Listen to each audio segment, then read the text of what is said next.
So the last 3 weeks, every week I was getting a few things to help with my pantry. Now I have a prepper's pantry, but I'm only at 1 year now instead of 3 years. But I still need to stock up, and I need to keep rotating my primitive pantry. As you would see now in my videos, you will be seeing a lot of things that look very primitive, colonial Williamsburg, old-fashioned. That is how I like my home to be. And this is the book I got this month, and it is called The Country Home. And that is what I'm striving for in my whole home.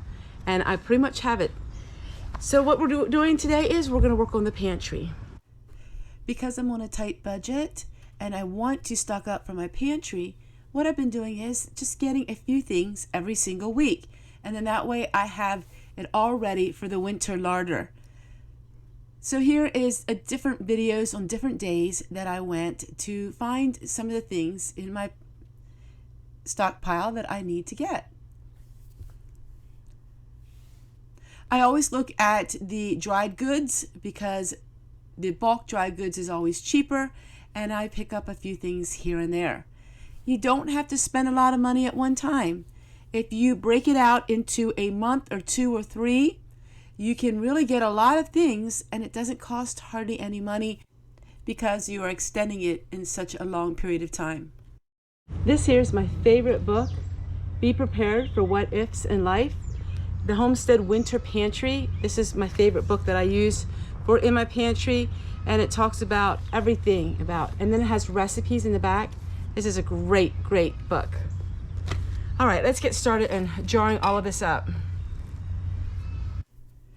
Let's talk about what we should have in our prepper's pantry for the winter time. Right now what I'm jarring up is the 7-grain bread. These are 7 different kinds of seeds that can go in homemade bread. So it's not any flour, but I thought this would be great to add to my breads and give them more nutritional value. Because this will only last me about 6 months, it's fine. You don't want to have long-term storage for whole wheat more than a year and brown rice. I don't store those items because I simply don't use a whole lot of that.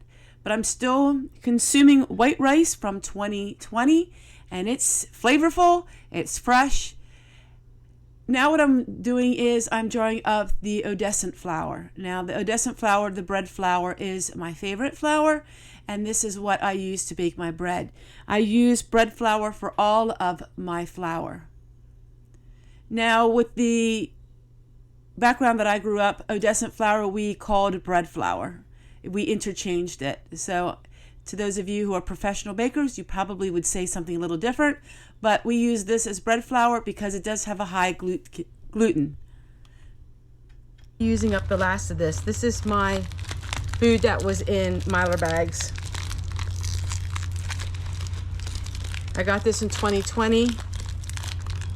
Now these can last up to 25 years in these bags. This was part of a food storage bucket, but I'm using it up.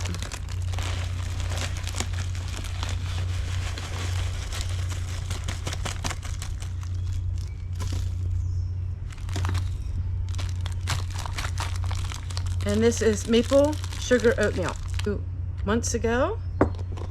And then I'm going to go ahead and I'm going to bottle up some of my salt. This is sea salt.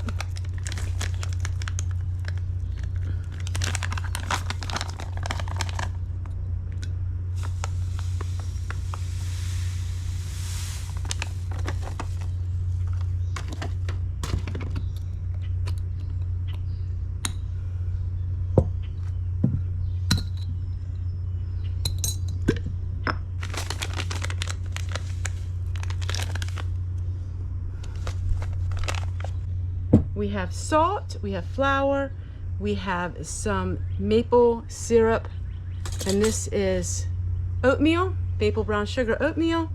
And then we have the 7-grain, which smells and tastes amazing.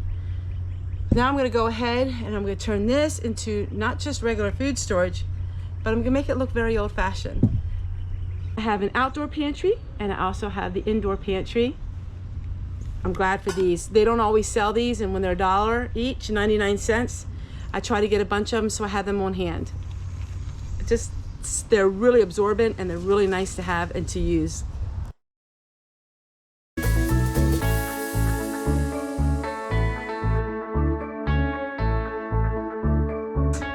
Label each one of these jars.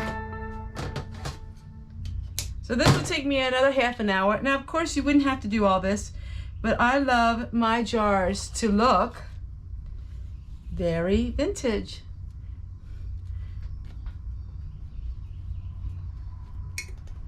This was dyed by hand by walnuts on my property. And aren't they adorable? And they will go in the pantry.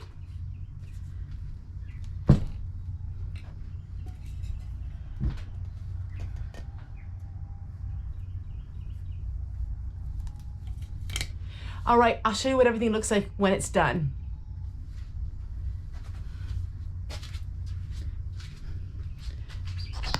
Now I'm going to go ahead and turn on some music.